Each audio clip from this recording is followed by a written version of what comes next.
So once a month, we do different things if you're at home, we do different things on the different weeks.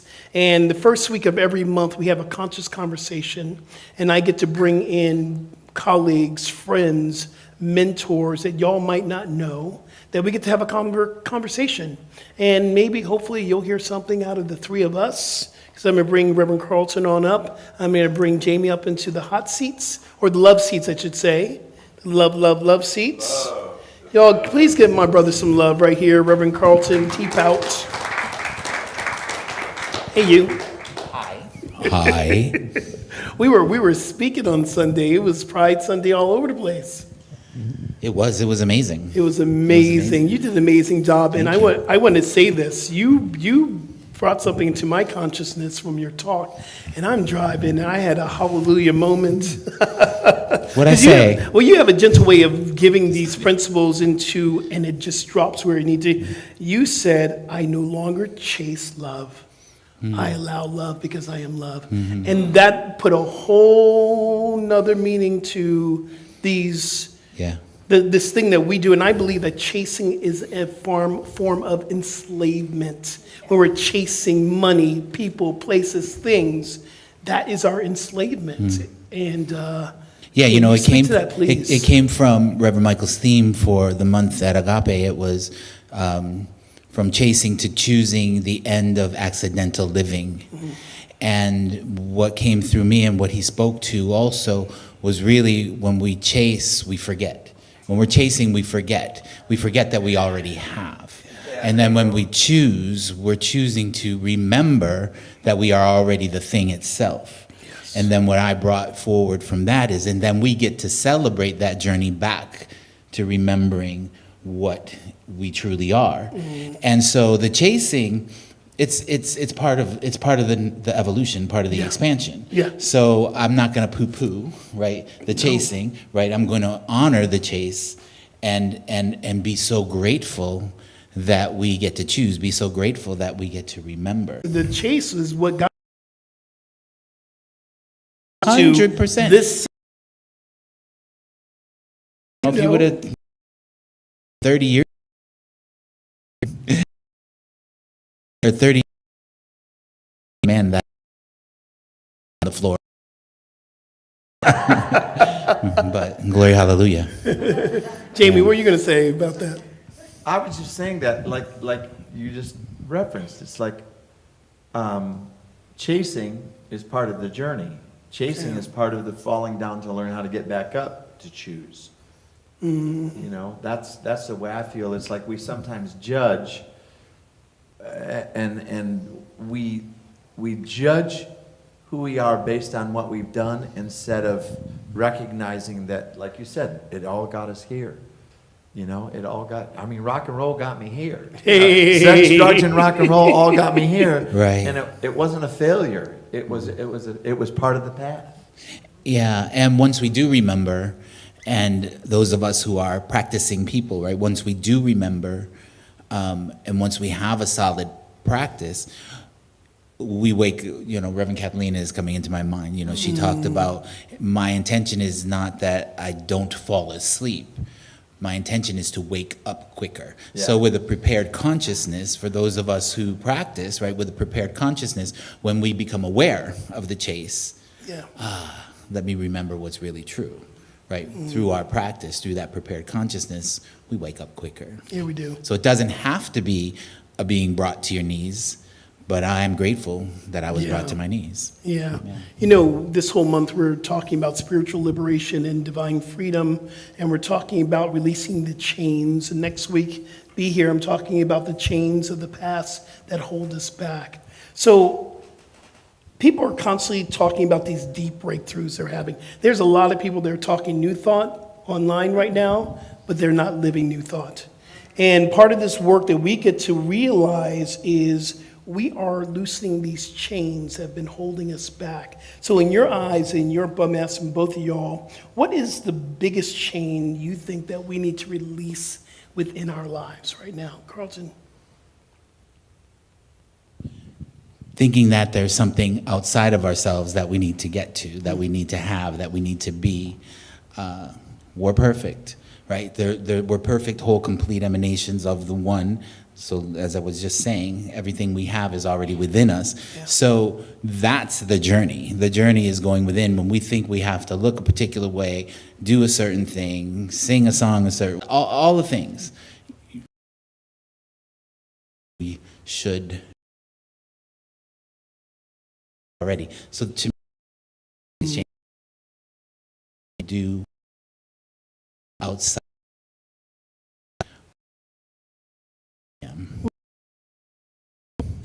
Brother Jamie? Oh, I'm going to just go, because, please. but again, that's not easy, Yeah. right? Because there's the conditioning that we've had, either the conditioning we've had since we were little ones, or the conditions that were put upon us and how we feel we're supposed to be. And so for me, there's this idea I have, and it's a daily practice. There's an idea that I have of a way that I'm supposed to, that I think, because I'm conditioned, that I'm supposed to look and how I'm supposed to feel and all the things. So again, there's that constant practice where we get to be so very gentle and present with ourselves, honor and love what's going on in here, and that way we're good, knowing that there's the presence is always revealing itself as our very lives. Again, tall orders sometimes. I can tell you.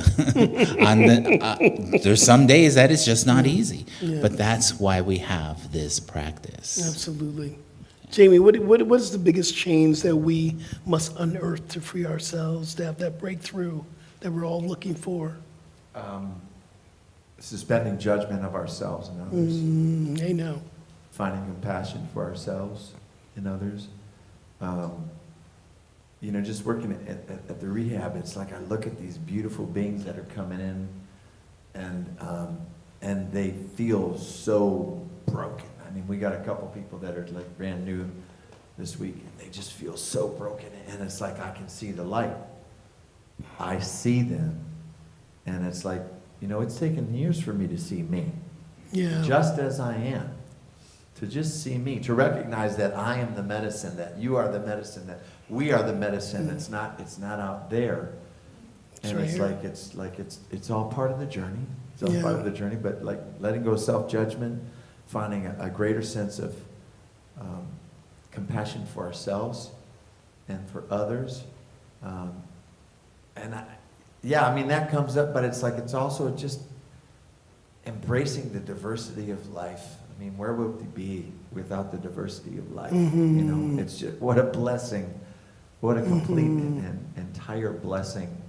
I'm sorry to say this, but it's like I just can't imagine just living in like a white world, like a vanilla world. And it's not judgment, because it's like, a lot of brothers and sisters, but it's like, man, I just love the various cultures. Yeah. And based on culture, the judgment that a lot of those people in those different cultures are holding of themselves, because they've been told they're this and they're that, and it's like, it's not the truth. You're infinite, you're divine, just as you are. I said to this one young woman that's brand new, and she's just like, I said, well, who are you proud of in your life? And she says, I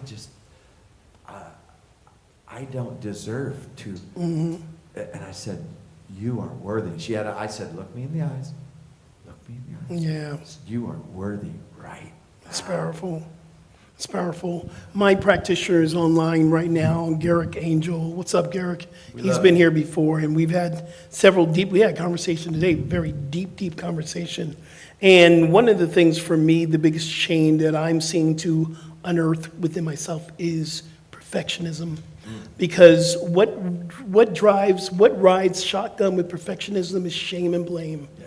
And when we have these high standards, because I was taught to be better than everyone else. My mother loved Rebecca Jennings, 93 years young, and she keeps on kicking. I talked to her today. She's moving on. She's keeping on. And one thing she did ingrain within us, you have to be twice as good to get half as far, which in the race consciousness might be that truth. But the truth is, I am enough. And my enoughness is to be able to shine exactly who I am and how I've been called to shine. So in this idea, what is the breakthrough for you or for all of us when because I believe that it's this driven ego kind of independence. I can do whatever I want because I'm good, and I can do this, and I can do whatever I want because everything's in God, And then there is this authentic spiritual sovereignty. And there's a difference from the ego-driven, I'm going to do what I want because I'm going to get mine, to the sovereignty of God. What does that mean to you? Whoever wants to jump in there. I told you, we going in today. It's an interesting question. So, can you read it to me sure. again? So if we look at this, and Ernest Holmes speaks to this, it's in this month, so look at the 365. He talks about this, that divine freedom does not give you the choice to do whatever you want to anybody else. And that is an ego-driven type of independence. I'm going to walk over you because I'm better than you, and I'm going to get mine. I'm going to do whatever I want. That's not the divine independence we're talking about. We're talking about the sovereignty of God, the independence of God that allows you, because God shows up in love, peace, in prosperity, infinite possibilities. We know that. So how can you differentiate when you're in that ego type of independence, or you're in the God and God freedom? Well, I'll just say that I'm never in that other place, so I can't speak to that question. So there. So what I'm hearing and how what's resonating with me on that question is, I get the where Ernest Holmes is coming from about freedom is not that doing whatever you want. Freedom is a state of consciousness. So freedom is a way in which we get to be with ourselves, to know the power and the presence that supports us always. And when we're tapped into that, right, when we're very present to that truth, there's nothing we have to do or get, right? So that's divine freedom. And in the world, right, in the world of affairs, and we have to pay our rent, we have to do things, we have to interact with each other, we're in all sorts of relationships. The idea of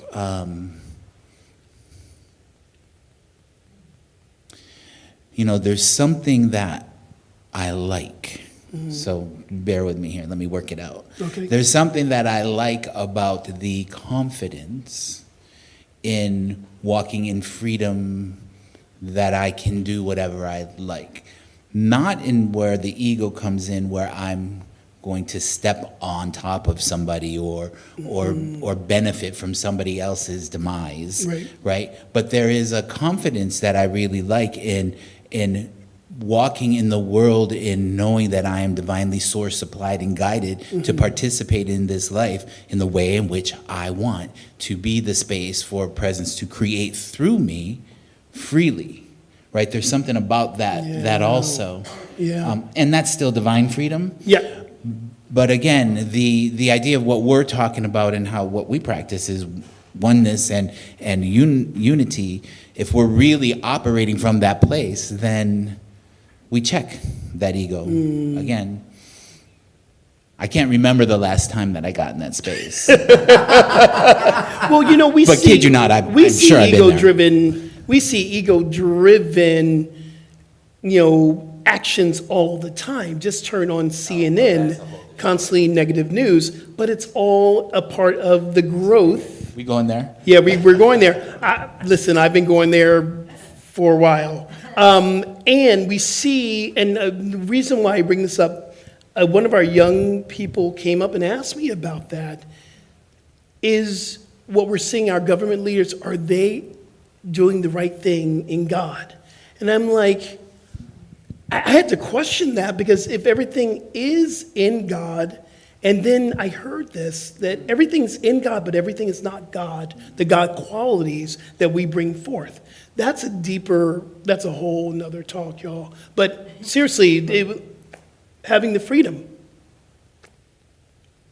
You ready for me? Yeah, oh, here we go. Yes. Yes, Shall I Brother drop James. it? You Mic drop. It better be good, brother. In this questions, for me, what comes forward, being in the ego or being in divine sovereignty, is the difference between am I doing it for me or am I being of service? Is what I'm doing serving the greater good, or is it just serving me? And I think that that's just my humble opinion, that that's what's going on in a lot of our government. It's self-serving, and it's serving that minuscule amount of people. It's not serving the nation. It's not serving the world. It's serving the few. And when I'm living in divine sovereignty, it's like everything that I do is of service, not only to God, but I mean, it is to God because it's to all of us. It's to everyone that I come in contact with. Yeah. Yeah, so that the young person that asked the question, no. There's obviously separation taking place there. Yeah. There is another activity that is pushing the actions, right? There's fear. There's, Reverend Michael speaks to spiritual immaturity. There's all of the things that take place. There's greed. There's fear, right? There's all of those things that when we're not unified, when we forget who we are, when we're chasing, right? There's all of that activity. And yet, still, each one is an emanation of the one. Exactly. Each one. So even that one, right? And there is also the bigger picture that we may not be aware of. And it may feel like a lot of stuff, right? A lot of suffering, a lot of pain, a lot of againstness. But there is a bigger picture always. The one power, the one presence is always transpiring for good. There's always good taking place. God is in the midst of all activity. The activity is not Right. God. That's right. Right? Yeah. But God is in the midst of all activity. Absolutely. So, it's a tall order when there's When you see that, all the things, right? All the We don't need to things. go, right? We But see all the things. Right. yeah. So, Yeah. and that's our practice. And it begins here, right? So it begins with, we can't hold a higher thought for peace Yeah. if we have againstness in our own being, right? We're perpetuating that. If we're at war within ourselves, Yeah. then there's going to be war in our experience. That's law, right? So we have to create that space of peace. We have to create that space of love. We have to continue to remember to choose to be present to the radiance of love that is everywhere present, and we need to see it everywhere. One of the things that I am very, very clear, and I truly, truly believe, what is happening within us, we're having outpicturing into the world. We're seeing it. One of the places where I am mostly free, and it is in church. I love dancing, I love singing.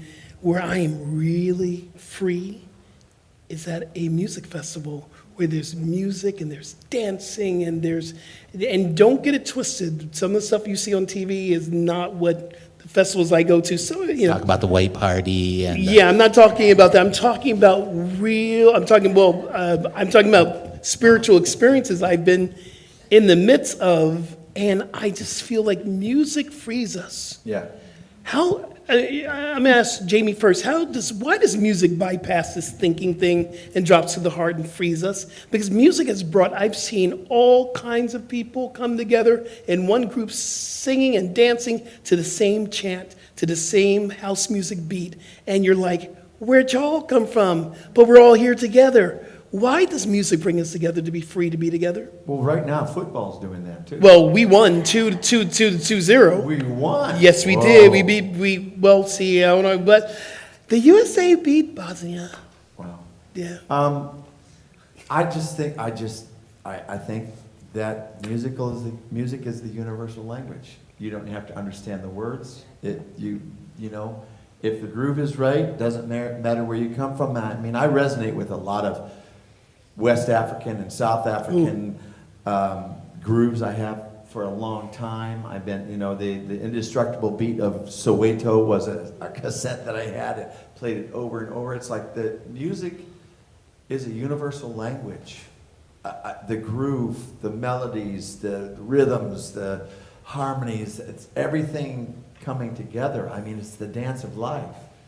And it's like that. And like, I've been listening to a lot of EDM lately. Yeah. And I don't normally do. I'm just like, well, listen to it. And when I get up and I do my exercise in the morning, I got it in my speaker, and it's undeniable. And it's a vibration, and it's a higher vibration. And you know, Nirvana said this a long time ago. Nirvana Gale, y'all. Nirvana Gale said, he goes, you know, all these gangster rappers that are talking about bitches and hoes and popping a cap in your ass and all that stuff, he goes, it's all leading them to God. It's all leading them to higher consciousness. They go through that phase, but you watch every one of them, they get to a deepening place where it might be, that's the stuff that they're saying to begin with, but it all leads them, the rhythm always leads them to a higher awareness of self. Yeah. You know, I look at the different, I mean, you know, Rick Rubin, who's like one of my favorite producers on the planet. I mean, he started out with, you know, Suge Knight and you know, Death Row Records and stuff like that, you know, making music in his college dorm room and stuff like that. And it's like watching this man now who's a meditator and a consciousness that's, you know, it's like, it's the evolution. It's the evolution. Journey. It's like, it is a journey. Don't judge your past, and it doesn't define us. It all leads us back to that higher awareness. Yeah. But music has that, I don't know, it just has that feeling, and it's really hard to describe. Yeah. You just have to feel it. Yeah, for sure. It's the vibration, it's the frequency. It sets something in action. But I think the main thing is that it calls you to listen, right? So whenever you hear, even if it's not your genre, if it's something, you still, when you hear music start, it calls your attention. Now you have dominion whether you're going to listen to it or not, right? But when you listen, you hear something. When you listen with your whole being, then there's a vibration that takes place and something resonates. I think that's what we do, especially when we're practicing, right? So if we're listening to a particular kind of music that we're in a sacred space and we're intentionally listening, or we're intentionally singing, like in the choir, right? When we're all singing, we're hitting that note and everybody is listening and being present in community, right? So I think that's the big thing. But what I love is being caught by surprise. You know, when all of a sudden it grabs you and your whole body resonates. And that's the same thing. It can be with anything. Yeah. Like you hear somebody speak a word of truth and that, you know, and it vibrates. So I think there's a truth to music, a truth that is beyond our understanding of how it was created. We know it was created through presence, right? But there's a truth from however that was created. That's somebody's truth, and they're putting it out there in a form in which it's communicating with us. So because of our time, this is our last question for both of you, and this is, I know it goes by quick when we're having these conversations. Oftentimes, not always, but oftentimes, for us to find freedom, we are faced with some type of a fear. Not always, but if something comes to mind, was there a time in your life where you had to face a fear and you found freedom by moving through? I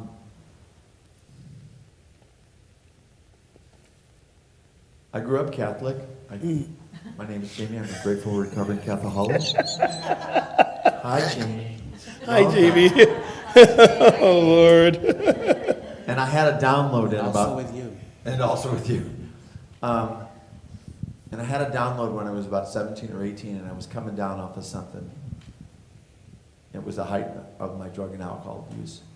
And I had this awareness that God's not out there, God's within me. And we're not right and they're not wrong. And I literally looked around and thought, what the heck was that? And it's like, I was a good Catholic boy. I'd been praying 3 Glory Bees, 3 Hail Marys, 3 Our Fathers, and 3 Acts of Contrition every night from the time of my first communion till that time. I was a good Catholic boy. I wanted to be a priest. Then I found girls and that blew that out of the water. But it was to go out into the unknown. I went to Baptist churches in Detroit. When I moved to Dallas, I started going to I went to the Hare Krishna temple and chanted with the Hare Krishnas. And when I came out here, same thing. And to chanted with the Buddhists. It's like going out and that quest to have a deeper understanding of the infinite presence of God. When I got to Agape, it didn't stop me. It opened my mind. It was mind-blowing. But it's like this whole spiritual journey. Because I still have folks that are like devout Catholics, and I honor it. But it's that what do they call it? That grooming. They've been groomed their whole life to believe a certain their synapses and their it's like down a certain path, and it's like anything outside that, it's like it's terrifying. And I know that feeling, and it's like I am so grateful, eternally grateful. Praying the Baha'i prayers, listening to John Barnes pray Baha'i prayers, and praying with an imam and him explaining why they pray 5 times a day, and going through all the things, and listening to Jewish and to rabbis pray, and my wife doing the Jewish prayers, and it's like, oh my God, opening my heart, my mind up. What a blessing. But initially, it was kind of terrifying, because we were told growing up that if I went into a Jewish synagogue, it was a mortal sin. I was going to hell. I was going to go burn in hell for eternity. That kind of language. And it's like, wow, can you imagine? It's like a God, the infinite presence of God, And it's like what I've come to realize, it's like, that's hell. Yeah. And I'm choosing heaven today. Thank you. Yeah. Thank you, Jamie. I also am a good Catholic. No, I'm not a good Catholic boy. I was a rebel. I was a rebel in 4th grade when we had to do first penance. So it's interesting, like I was trying to be present with that, like what really, is there a fear that's popping into my awareness? And there's really not. And so that's cool, right? Yeah. I'm sure we could figure something out if I dig deep enough. But I think it would be, yeah. I think it would be something around my child, my daughter, my grandson, and them not being able to live a free life and to do and be who they want to be.